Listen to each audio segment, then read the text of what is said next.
하나님 말씀 좀 보죠. 시편 33편으로 가겠습니다.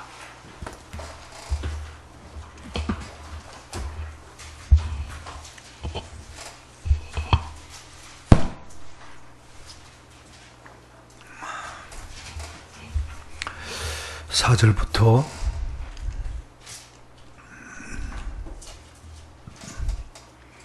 11절까지 보겠습니다. 교독하죠. 여호와의 말씀은 정직하며 그가 행하시는 일은 다 진실하시도다. 그는 공의와 정의를 사랑하시며 세상에는 영원의 전략이 충만하도다. 여호와의 말씀으로 하늘이 지음이 되었으며 그 만상을 그의 입 기운으로 이루었도다. 그가 바닷물을 모아 무더기같이 쌓으시며 깊은 물을 곳간에 두시도다. 온 땅은 여호와를 두려워하며 세상의 모든 거민들은 그를 경외할지어다. 그가 말씀하심에 이루어졌으며 명령하심에 근본이 섰도다. 여호와께서 나라들의 계획을 폐하시며 민족들의 사상을 무효하게 하시도다. 여호와의 계획은 영원히 있어 그의 생각은 대대에 이르리로다. 아멘. 오늘 기독교 강요 제 41항부터 44항까지에 있는 믿음과 소망과 사랑의 상호관계에 대해서 배울 터인데, 결과적으로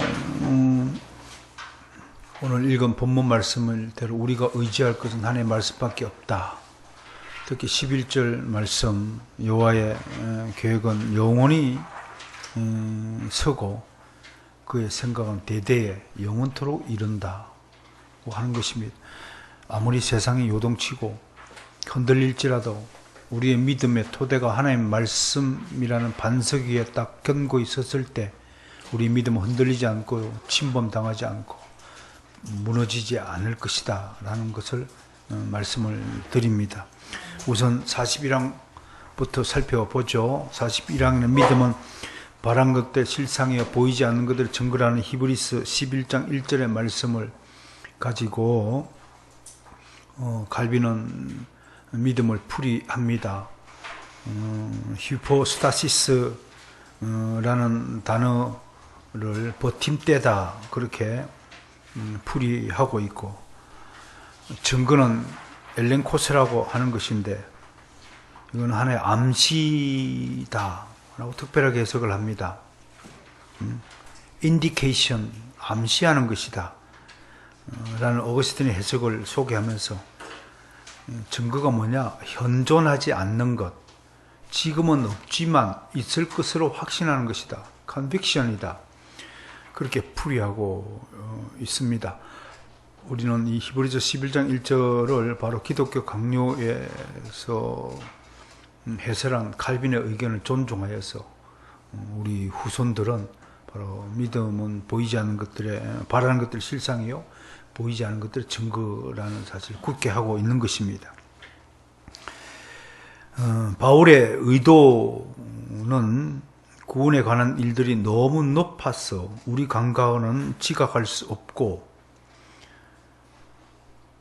우리 감각의 모든 한계를 넘어서고 세상 만물들의 한계를 넘어서는 데까지 이끌어가지 않고선 도저히 소유할 수 없는 상태라는 것을 말하고 싶어 하는 것이다 라고 해설을 합니다. 그러니까 우리 인간의 능력으로는 믿음의 개념이나 믿음의 능력이나 믿음의 크기나 믿음의 위대함을 도무지 감잡지 못하는, 너무 높고 너무 멀리 있는 것이라서 그렇다는 것이에요. 그럼에도 불구하고 로마서 8장 24절에 보이는 소망이 아니라고 얘기하는 것입니다. 만약에 믿음이 우리 손으로 붙잡을 수 있고 우리가 해석할 수 있고 우리가 이해할 수 있는 것이라면 그건 참된 믿음이 아니라고 하는 것이에요.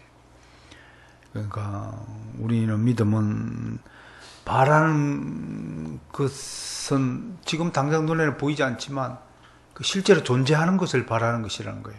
천국은 우리가 바라는 것들이지만 천국이 상상 세계에 존재하는 것이 아니라 실제로 천국이 있다는 것을 믿는 것이 참된 믿음이라고 하는 것이에요.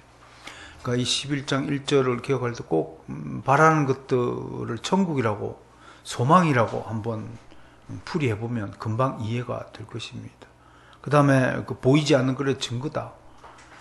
저는 누누이 강조하지만 리폼드 센터는 지금 보이지 않지만 이미 세워져 있다. 그게 증거다. 그러면 그것이 세워져 있다는, 어서 오세요. 그 증거가 뭐냐? 되어지는 일들의 과정을 하나씩 모아서 해석해보면, 아, 이게 하나님께서 리폼드 센터를 세우기 위해서 진짜 열심히 일하시구나. 제가 일하는 게 아니에요. 정말 하나님이 일을 하신다는 사실을 누누이 깨닫게 됩니다. 이 자리에 있다가 또 어떤 모습으로 발전할지, 또 기업의 지경이 넓혀질지, 하나님 나라의 지경은 결코 축소되지 않고 항상 확대되어진다, 풍성해진다 라는 것을 말할 수 있습니다. 물론 중간에 잠시 쪼그라들고 또 2보 전진을 위한 1보 후퇴의 모습은 보일지라도 궁극적으로는 반드시 열매 맺게 되어 있다.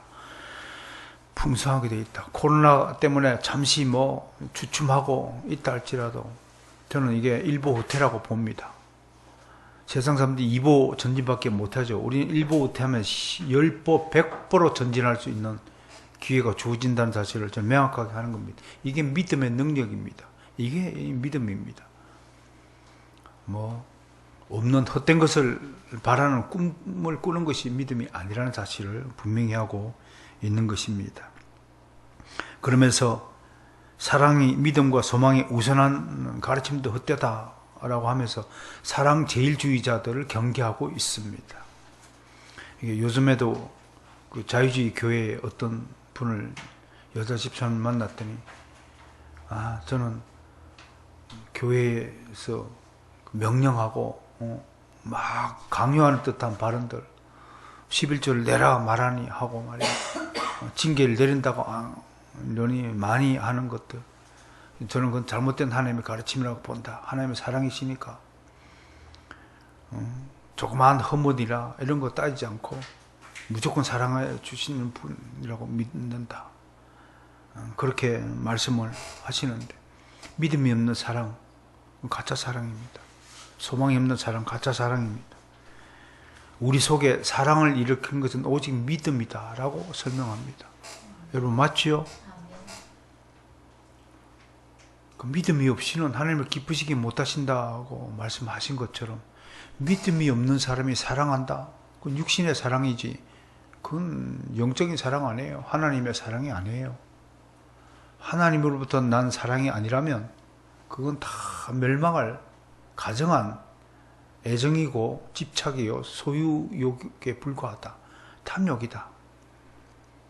오늘 어떤 경주에 사시는 이제 40대 주부가 9살 난 자전거를 탄 아이를 차에서 일부러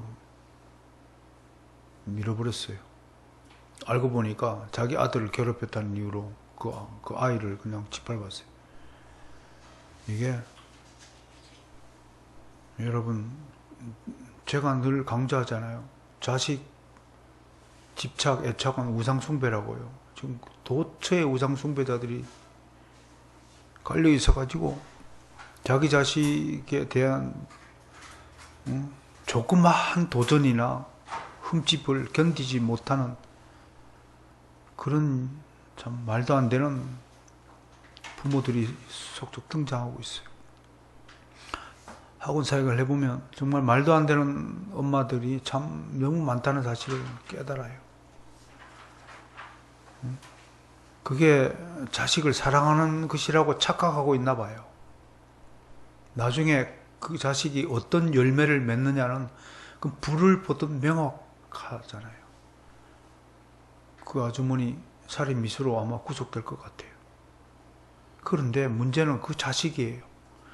부모의 그런 행동을 보고 자란 자식이 그 다음에 어떤 행태를 가진 존재가 될까요? 그거는 자신의 영역을 침범하는 자를 도저히 용납하지 못하는 아주 공격적이고 자기 실존적이고 극단의 이기주의적 존재가 되지 않을까 염려가 되는 것입니다. 그래서 우리 속에 사랑을 일으키는 믿음이다. 믿음에서 자라나지 않는 모든 것은 다 헛된 것이다 라고 하면서 믿음으로 하나님의 선하심을 맛보면서 어찌 하나님을 사랑하는 마음이 동시에 생겨나지 않겠는가 라고 칼빈은 말하고 있습니다. 42항에서 믿음은 반드시 영원한 구원에 대한 소망을 떨어지지 않는 반려자와 함께 있다. 믿음은 그 자체에서 소망을 낳는다. 그러므로 믿음에서 사랑이 탄생하고 소망이 탄생한다고 말하는 것입니다. 또 거꾸로 소망이 없다면 아무리 세련되고 유리하게 믿음을 말한다 해도 믿음이 없는 것이다. 그래서 믿음과 사랑과 소망은 삼일체 신앙이다. 뗄래야 뗄 수 없는, 그러나 굳이 뿌리를 얘기하면 사랑과 소망의 뿌리는 믿음이다 라고 보는 것입니다. 저도 동의합니다. 사랑해서 믿음이 나고 사랑해서 소망이 나는 게 아닙니다. 소망에서 사랑이 나고 믿음이 나는 게 아닙니다. 여러분 어떻게 생각하시나요? 이 말에 동의하십니까? 믿음에서 사랑이 나고 소망이 나는 것입니다. 믿음에서 나지 않는 것은 다들 헛된 것입니다. 그러면서 이번에서 소망이란 이야기합니다. 오늘 저는 여러분들에게 이 소망에 대해서 참된 가르침을 전하고자 합니다. 소망이란 믿음이 하나님께서 참되게 약속하셨다고 받아들이는 그러한 일들을 기대하는 것이다. 하나님의 약속을 기대하는 것을 소망이라 한다라고 정의하고 있습니다. 따라서 합시다. 소망은 하나님의 약속을 기대하는 것이다. 여러분에게 제가 10년 뒤에 10억씩 주겠다고 제가 약속했으면 여러분 저를 기대하겠습니까? 저를 믿을 수 있습니까? 그거는 개꿈이라 그러지 소망이라 말이 나면 헛소리 하는 거예요. 저는 그런 약속을 할 능력도 없고 자격도 없는 사람입니다. 그러나 우리 하나님은, 약속의 하나님은 당신께서 너희를 축복하는 자를 축복하고 너희를 저주하는 자를 저주하겠다고 한 그 복의 근원이 될지라는 그 약속의 말씀을 반드시 우리에게 적용시키고 성취시키시는 분이십니다. 그것이 우리의 소망이라는 것입니다. 우리의 소망은 하나님에게 달려 있습니다. 하나님의 참되심이 드러날 때를 기다리는 것이다. 그러니까 두 가지 소망의 뜻이 나왔습니다. 하나님 약속을 기대하는 것이고 그 약속이 실현되는 것을 기다리는 것이다. 전에도 제가 말씀을 드렸잖아요. 믿음과 참고 오래 기다리는 것은 뗄래야 뗄 수 없는 관계에 있다. 믿음은 아무튼 오래 참는 일과 매우 깊은 연관이 있다. 예를 들어서 하나님이 널 부자로 만들어주겠다 그래 놓고 금방 부자로 만들어주면 믿음이 왜 필요해요? 기다림이 왜 필요해요? 그렇지 않겠습니까? 약속을 했는데 그게 한 30년 걸려서 되면 30년 동안 참고 기다리면 일단은 건강하게 버텨야 그 약속을 받는 거잖아요. 30년 뒤에 내 100억 줄게. 하나님이 그렇게 약속을 했다 칩시다. 돈 얘기를 해서 죄송합니다만 가장 그 이해가 빠른 사례라고 생각되기 때문에 예를 드는 것인데, 그럼 30년 뒤에 100억을 주시겠다고 하나님께 약속하시므로 믿음이 있다면 당연히 믿을 거 아니에요. 근데 중요한 것은 30년 안에 내가 무사고로 잘 지내야 약속을 받아낼 수 있잖아요. 죽어버리면 무슨 소용이 있어요? 그러니까 30년 동안 오래 참고 기다릴 때 필요한 것이 뭐냐? 믿음이라고 하는 것입니다.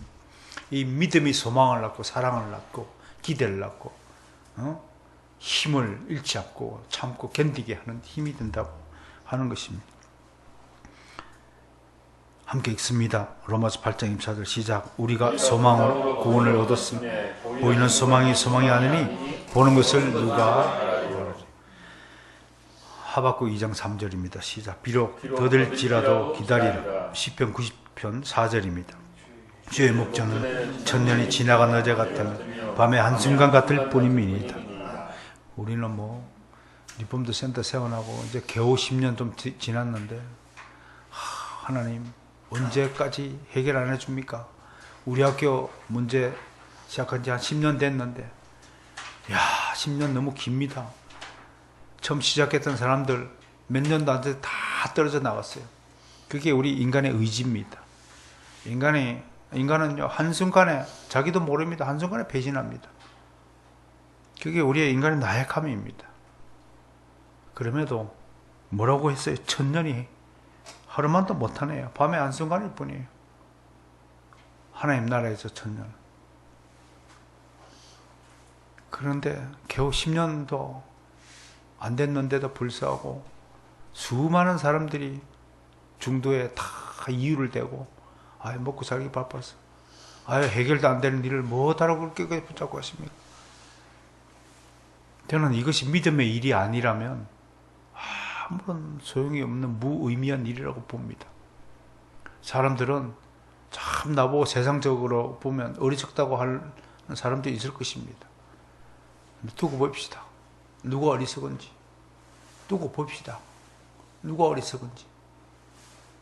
응? 정말로 두고 보자고요. 누가 어리석은지.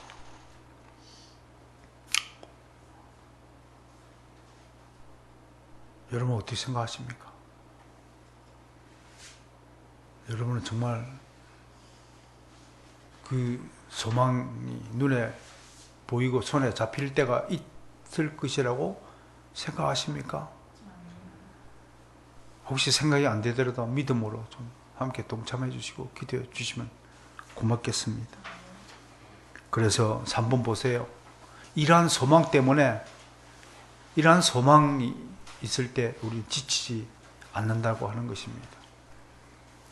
중도에 힘이 빠지고 맥이 빠지고 일이 잘 풀려가지 않았을 때 우리는 실망하고 지칠 수 있습니다. 그러나 믿음에서 난 이 소망의 힘이 우리를 견디게 하는 것입니다. 그래서 44망에서 믿음과 소망은 같은 의미로 혼용된다고 합니다. 베드로가 우리가 구원을 얻기 위하여 믿음으로 말미암아 하나님의 능력으로 보호하심을 받았다고 했는데, 여기서 믿음이란 소망에 해당하는 내용이 포함된다고 하는 것입니다.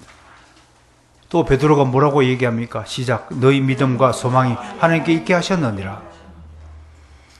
우리가 세상에다가 믿음의 토대를 두고 소망의 토대를 두는 것 아니지 않습니까?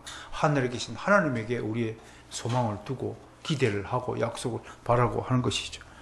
그래서 바울은 소망에서 기대를 이끌어냅니다. 우리가 성령으로 믿음을 따라 의의 소망을 기다리노니, 소망의 두 가지 기초로 은혜와 행위의 공로를 이야기한 피터 롬바르드는 참으로 어리석은 자라고 또 공박합니다. 피터 롬바르드 스콜라 신학자입니다. 파리의 주교였다고 하죠. 이분이 신앙의 3단계를 말했다고 하네요. 첫 번째, 하나님의 말씀이 참임을 믿으라. 두 번째 단계에서는 하나님의 하나님 되심을 믿는 것이다. 세 번째, 하나님을 신뢰하는 것이다 라고 얘기했는데 그 얘기가 그 얘기인 것 같아요. 스콜라 신학자들의 특징이 어찌 보면 너무 심하게 평가하는지 모르겠지만 가끔씩 보다가 말장난을 너무 심하게 하는 것 같아요. 이 사람이 지금의 가톨릭 교회의 7성례를 만든 사람입니다.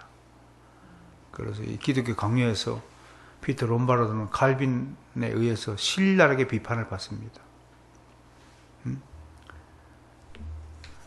은혜와 행위의 공로, 우리 공로 때문에 우리가 믿음을 받고 소망을 가지게 되는 게 아닙니다. 인간의 행위로는 그 어떤 행위로도 하나님을 기쁘시게 할 수 없다는 사실을 명확하게 합니다. 그래서 아무런 자격이 없는 자가 무엇을 감히 소망한다면, 우리가 노력하고 우리 인간의 능력으로 소망을 하는 자가 있다면 그것은 소망이 아니라, 재밌는 표현하죠. 뻔뻔스러움이다. 예의 뻔뻔스러운 자가. 네가 무슨 힘과 능력으로 하늘의 소망을 가질 수 있느냐? 네가 천국에다가 네 힘으로 소망이라는 나무 하나를 심을 수 있느냐? 가꿀 수 있느냐? 우리가 무슨 수로 천국에다가 내 땅을 만들어서 개간할 수 있겠습니까, 여러분? 불가능합니다. 하나님이 만들어 주셨기에 우리가 이 지구, 이 땅 위에 사는 겁니다. 우리가 무슨 수로 하늘을 짓고 땅을 짓고 산을 짓고 바다를 짓고 물고기를 짓고 육고기를 짓고 그 맛있는 돼지고기, 닭고기를 먹을 수 있단 말입니까? 우리가 닭을 만들었습니까? 우리가 돼지를 만들었습니까? 우리가 무슨 일을 하였습니까? 마찬가지로 앞으로도 우리가 천국에서 소망이나 나무 한 그릇 심을 수 없는 자들입니다. 그런데 뭐 이렇게 소망의 나무를 심을 수 있다고 주장하는 자들, 인본주의자들이 정말 뻔뻔스러운 적자들이다. 평가하는 겁니다. 그 다음에요. 더 심한 말도 하죠. 이런 자는 짐승 같은 자들이다. 짐승이다. 이런 곳에서 칼빈의 그 명쾌함, 통쾌함이 엿보이는 것입니다. 그래서 기독교 강요를 읽다가 사람들이 무릎을 치고 참으로 통쾌하다고 고함을 쳤다고 하지 않습니까? 응? 이런 것들 보면 오늘날 한국 교회 성도들이 칼빈 선생님이 살았던 당시의 성도들의 영적인 수준보다 훨씬 지금 뒤처져 있다는 것입니다. 우리는 기독교 강요를 읽고 감동을 느끼지 못하는 분들이 태반이잖아요. 태반 아니라 뭐 9할 이상 될걸요. 그리고 기독교 강요를 왜 읽어야 되느냐고 그 이유도 알지 못하는 성도들이 얼마나 많습니까? 그것이 오늘날 우리 현재의 모습입니다. 그러나 우리는 소망을 가져야 됩니다. 우리 한국 교회도 언젠가는 이렇게 높고 숭고한 거룩한 신앙으로 하나님 영광이 되고 하나님을 기쁘시게 하는 한국 교회가 되는 날이 있지 않겠습니까?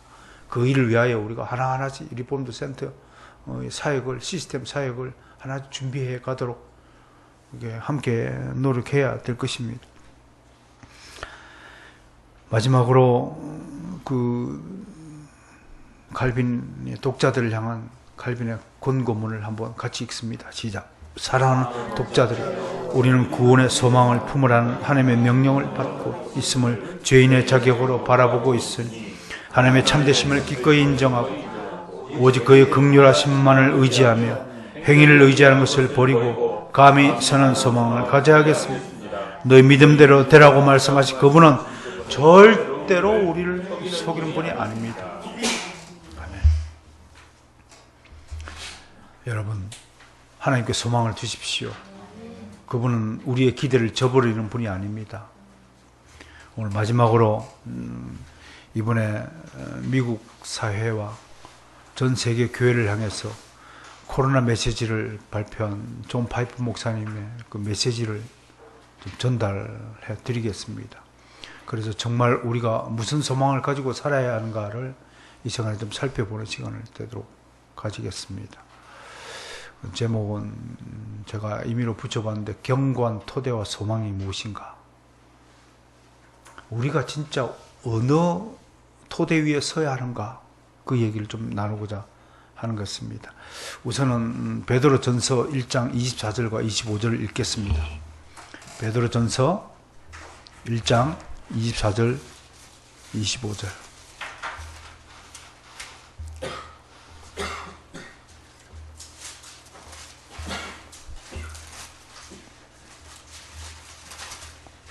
함께 할까요? 시작.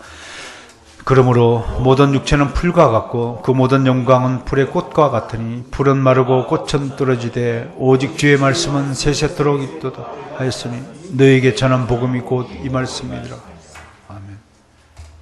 예수님은 성경에 기록된 하나님의 말씀을 폐하지 못한다고 요한복음 10장 35절에서 말씀했습니다. 하나님의 말씀은 진실하고 의롭습니다. 시편 기자가 얘기했듯이 우리가 아까 읽었던 것이 하나님의 말씀은 영원한 계획이고 그 영원한 계획은 대대에 이릅니다. 폐하지 못하는 것입니다. 그의 경영은 기묘하며 지혜가 광대합니다. 그의 지혜가 무궁합니다. 코로나 바이러스에 대한 하나님의 말씀은 견고합니다. 어떤 사건, 어떤 상황에 대해서 또 하나님은 말씀하십니다. 어떤 지상에서 일어나는 어떤 사건도 하나님의 말씀과 관계없는 사건은 없습니다. 그런 차원에서 이번 코로나 사태 대해서 그 메시지의 내용을 여러분에게 소개하는 것입니다. 1918년도 지금 코로나 때문에 많이 급내하지만 사실은 우리 역사상에는 이거보다 더 무서운 사건이 많았습니다. 대표적으로 1918년도 인플루엔자 발생 때입니다. 이때 전 세계적으로 5천만 명이 목숨을 잃었습니다. 미국만 50만 명이 잃었습니다. 물론 지금 사태 코로나를 예측하는 전문가들은 이게 쉽게 끝날 것 같지 않다라고 예상하면서 백신도 개발하기 힘들다라고 하면서 전체 인구 70억 인구 중에서 30%가 감염이 될 수도 있다. 그럼 20억 가량이 감염되거나 죽거나 불치병에 걸리거나 불구자가 되거나 이런 상황이 벌어질 것이라고 합니다. 그러면서 인플루엔자 1918년 당시 상황을 이렇게 좀 세세하게 소개했더라고요.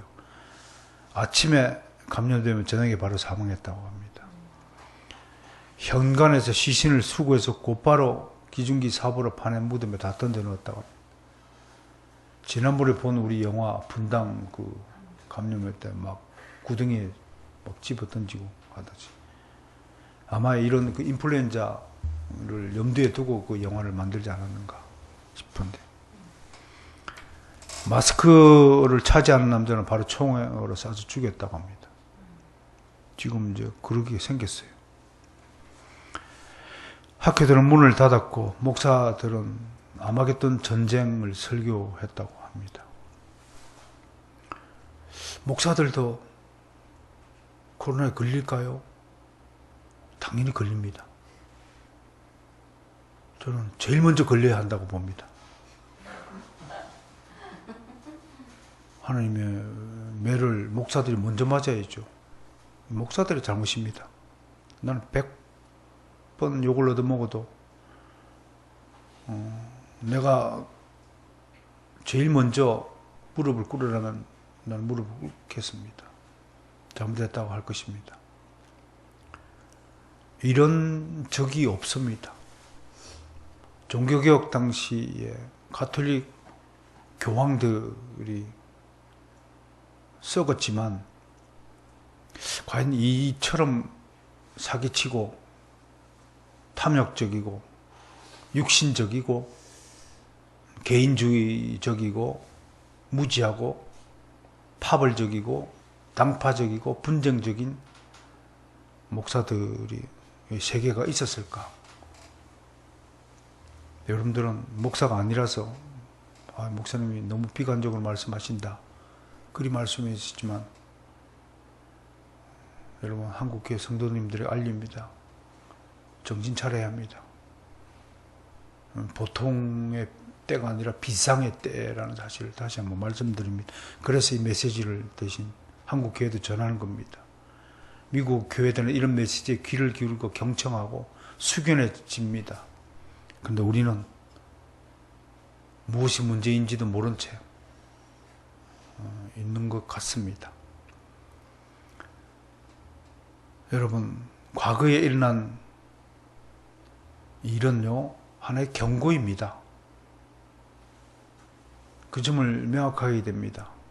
왜 우리가 신앙의 문제를 저 뿌리로부터 거슬러 올라가서 다루어야 되냐면, 그렇게 하지 않으면 내가 중간에서 시작해버리면 내 뿌리가 없는 겁니다. 뿌리가 없는 나무가 자랄 수 없듯이 뿌리가 없는 신앙이 바르게 자랄 수가 없는 것이기 때문에 기독교는요, 우리 개신교회들은 종교개혁에 뿌리를 두고 있죠. 물론 종교개혁은 저 예수님과 초대교회에 뿌리를 두고 있는 것이죠. 그 뿌리는 당연한 것이고, 그 뿌리에서 자란 나무까지 우리가 덧붙임을 당했다고 생각해 보십시오. 종교개혁이라는 덧붙임을 새로 해서 그 가지에서 새로운 가지가 돋고 새로운 열매가 맺어진 것이 개혁교회입니다. 그러니까 과거의 사건을 살피는 것이 중요하죠. 교훈을 살피는 것. 과거의 역사를 들여다보면 한 번도 견고한 세상은 없었습니다. 다 인간들은 타락했고 탐욕적이었고 배반적이었고 다 하나님 보시기에 정말 사악한 세상이었습니다. 그 북에는 매우 든든했던 토대들이 한순간에 무너졌습니다. 그게 과거의 일들이고 그것이 오늘날 우리에게도 그대로 경고를 합니다. 존 파이프 목사님은 2005년에 전립선 암을 선고받았습니다. 의사가 다급하게 와서 목사님 속히 조직 검사를 해봐야 되겠습니다. 언제 할 거예요? 지금 당장 right now. 그랬더니 존 파이프 목사님이 알겠습니다. 바로 가서 조직 검사를 받았대. 그리고 한 일주일 동안 생존 가능성에 대해서 침대에 누웠는데 살 수 있을까? 살 수 없을 것 같은데 하는 의사와 간호사들의 이야기를 들었다고 합니다. 여러분 그런 말을 들었을 때 보통 사람 같으면 어떤 마음일까요? 생명에 애정을 가진 사람은 나 살려내라고 난리 피는 사람도 있을 터이고 담대한 사람은 뭐 되는 대로 되겠지 하는 사람도 있을 테고 여러 가지 있겠지만 존 파이프 목사님 연약한 인간으로 하나님께 기도했다고 합니다. 기도했더니 하나님이 이렇게 속삭여 주더랍니다. 파이퍼야, 여기서 나의 진노가 아니다. 내가 너를 죽이고자 이 병을 준 게 아니다. 사나 죽으나 나는 너와 함께 있을 것이다. 육신의 생명이 사는지 죽든지 그거는 하나님과 파이프 목사님 간에 오고 갈 대화가 아니라는 거예요. 하나님은 이미 파이프가 너는 내 것이다 라고 선포했다는 거예요. 그러니 여기에 있던 저 천국에 있던 그거는 아무 관계가 없다는 거예요. 뭐가 문제입니까? 너의 전립선 암을 통해서 내가 무엇을 말하고자 하는 건가? 그 메시지가 더 중요하다고 하는 것입니다. 여러분들이 이 땅에서 잘 먹고 잘 살고 사고 그거하고 하나님하고 아무 관계가 없어요. 여러분들이 존재를 통해서 하나님이 무엇을 말씀하시고 하느냐 그 메시지가 중요하다고 하는 것이죠. 의사들은 몇 프로 살까 가능성을 이야기하니까 파이프 목사님이 듣다가 의사들에게 이렇게 말했다고 합니다. 여러분 우리의 소망은 가능성에 있지 않습니다. 우리의 소망은 견고한 토대인 하나님께만 오직 있습니다. 오히려 의사들을 다독였다고 합니다. 내가 살아날 가능성이 몇 프로인가 그거 아무 관계가 없는 얘기라는 겁니다. 이게 파이프 목사님의 믿음입니다. 암이든 코로나 바이러스든 하나님의 약속된 말씀은 확률 게임이 아닙니다. 가능성으로 논할 것이 아닙니다. 100% 지켜지는 약속의 말씀이란 것입니다. 그랬더니 암이 걸리든 안 걸리든 그것이 근심의 대상이 아니라고 하는 것입니다. 얼마나 이 귀한 말씀입니까? 의사들은 살아날 가능성이 10%도 안 되는 나가면서 이제 존 파이프 목사님이 모래성 같은 존재가 되었다고 걱정을 하더라고 하면서도 그러나 거꾸로 파이프 목사님은 오히려 의사들에게 가능성을 말하는 것이 아니다. 하나님의 100% 약속을 지키신 분이시다. 하시면서 그 메시지를 이렇게 정리하고 있습니다. 여러분 지금부터 잘 들으세요. 우리가 미래에 대한 소망을 이야기합니다. 의사들에게 하나님께 소망을 두라고 오히려 환자인 파이프 목사님이 의사들에게 당신들 소망을 가지시라고. 이게 지금 말이 됩니까? 환자가 의사한테 소망을 가지래요. 의사가 알아 누운 사람한테 나을 수 있습니다. 소망을 가입시오. 슬기로운 의사생활에 나타난 5명의 의사들, 그 친구들이 환자들을 얼마나 사랑하고 성실한 의사들로 드라마에 소개되고 있습니까? 나는 그거 보면서 육신에 속한 육신의 의사들, 저 친구들도 서로 사랑하고 보호하고 의정과 의리를 지키고 만나서 같이 밥 먹고 어려우면 막 같이 모여서 막 서로 의논하고 함께 모여 뭔가를 여행 가고 커피 마시고 밥 먹고 그런 일들이 우리 교회 안에 우리 교회 가족끼리 그런 우정과 사랑을 나누고 있을까? 우리 목사들이 저 의사 동기들처럼 저렇게 서로 사랑하고 서로 도와주고, 그 중에 한 사람은 또 뭡니까? 기다리 아이씨가 돼가지고 돈이 없어서 수술을 받지 못하는 환자들을 몰래 수술비를 송금해주고, 그러면서 친구들한테 오해를 사요. 너는 왜 통장에 돈이 한 푼도 없냐? 네 받은 월급 다 어디를 갔느냐? 그 화면에 보이기 전에 30만 5천 원 잔고가 남으니까 친구가 있다가 뒤통수를 탁 치면서, 너는 야, 돈 월급 받아고 뒀다가 어디다 썼냐? 거지냐 네가? 너 무슨 일 있지? 막 이렇게 얘기하지만, 그래도 그걸 십차례 토로하지 않고 쓸 때 써! 그러고 기다려 아이씨 그 소명을 다 하는 거예요. 그런 육신의 친구들도 그렇게 사랑하고 우정을 베푸는데 우리는 과연 그럴 수 있을까 하는 생각을 해봅니다. 어쨌든 의사들에게 가능성을 가는 의사가 파이프 목사님에게, 목사님은 미래의 소망을 얘기하시지만 중요한 것은 지금이잖아요. 세상 사람들은 제일 비싼 금이 지금이라며요. 그건 세상 사람들의 가치관이죠. 우리의 단단한 그물 말은 소망이란 그물입니다. 파이프 목사님이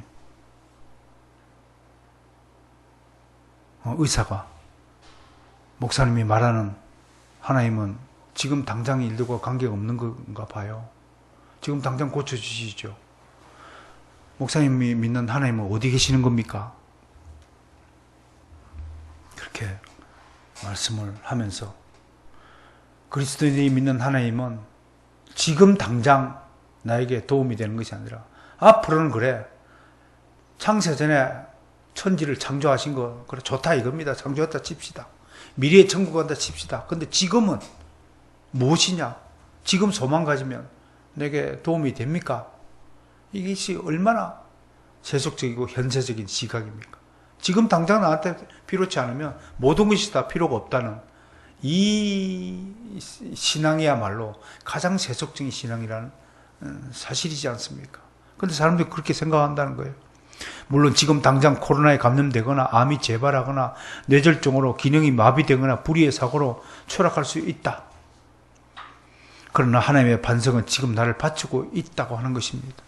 이렇게 말할 수 있는 것은 무덤 저편에 있는 소망이 곧 현재의 소망과 직결되고 있다는 사실을 사람들이 모르기 때문에 그렇게 말을 한다는 것입니다. 소망의 목적은 미래에 있지만 소망의 경험은 현재에 있다고 말합니다. 그리고 현재의 경험은 그 능력이라고 말합니다. 소망은 능력이고 현재의 능력이다라고 말합니다. 이 소망으로 말미암아 우리가 지금 불행 중에 있다 할지라도 스스로 목숨을 끊지 않도록 지켜준다는 것입니다. 미래에 든 그 소망의 힘으로 말미암아 오늘날 이 환난과 고통을 우리가 견디게 한다는 것이므로, 이 소망은 미래에만 일어난 일이 아니라 지금 나와 깊은 관계가 있는 현재의 힘과 능력의 근원이라는 사실을 밝히고자 하는 것입니다. 이 소망 때문에 아침에 피곤한 몸을 일으키고 일터로 향하게 하는 능력이 되고요. 이 소망 때문에 두려움과 탐욕과 모든 이기심을 버리도록 하시고, 이 소망 때문에 거룩한 마음, 거룩한 삶을 살겠다고 결심하게 되고, 이 소망 때문에 위험 속에서도 희망을 잃지 않게 하시고, 어떤 곤란과 환난 속에서도 고통 가운데서도 신음하지 않고 한숨 짓지 않고 밝은 얼굴, 믿음의 얼굴로 하나님을 즐거이 찬양할 수 있는 힘이 된다는 것입니다. 이게 믿음과 소망과 사랑의 힘이요, 이것이 미래에 대한 하나님의 약속을 기대한 힘이요, 이 힘 때문에 파이프 목사님은 자리를 툴툴 털어 일어나고 깨끗하게 전립선암이 기적적으로 완치되어서 지금도 생존해 계시고 지금도 이렇게 코로나 메시지를 전파하고 있다는 것입니다. 그러므로 소망을 미래에 둔다고 해서 그 소망을 우습게 여기지 말라고 충고합니다. 우리가 가진 이 소망 때문에 우리가 진짜 승리한다고 하는 것입니다. 사람들은 돈에다가 소망을 두고 돈에다 토대, 돈이라는 힘에 의존하고 그 토대 위에 서고 있지만 여러분, 그런 세상적인 부는 하루아침에 무너지고 맙니다. 그런 토대는 바람 한 번 잘못 불어도 붕괴되기 마련입니다. 우리는 소망 때문에 이제 새로운 삶을 지탱하고 희망을 잃지 않고 힘을 잃지 않고 살아가는 것입니다. 이 소망 때문에 오늘 저녁도 이 자리에 나와서 우리가 하나님께 예배하고 하나님의 말씀을 듣는 것입니다. 파이프 목사님의 마지막 고백을 이렇게 정리하고 있습니다. 이 소망 때문에 나는 이제 다른 사람들을 유익하게 하는 일, 나를 유익하게 하는 일이 아니라 하나님에 대한 소망 때문에, 믿음과 소망 때문에 다른 사람들을 유익하는 일에 내 인생을 바치고 있다는 것입니다. 그들이 영원한 구원을 위해 나의 삶을 바치고 있으며 그것 때문에 헛된 삶을 살지 않으려 애를 쓰고 있고, 할 수 있는 한 많은 사람이 나와 함께 참된 행복, 영원한 기쁨을 누릴 수 있게 하기 위해 나 자신을 기꺼이 내어주고 싶게 되었다라고 고백합니다. 이것이 현재 존 파이프 목사님 신앙 고백입니다. 그러면서 동시에 또 이신칭의 문제에 대해서 또 다른 각도, 다른 관점의 글들을 또 발표하여서 약간 좀 우리를 어리둥절하게 만드는 부분도 없지 않아 있습니다. 그러나 저는 늘 강조하듯이 다른 사람에게 100점을 요구하지 마십시오. 나는 30점도 안 되는 나고생입니다. 30점짜리가 90점 맞는 사람 보고 너는 왜 100점 안 돼? 90점밖에 못 맞아? 할 수 있습니까? 그렇게 평가하면 안 됩니다. 나의 부족함보다 훨씬 덜 부족한 사람들을 존중하는 마음을 가져야 합니다.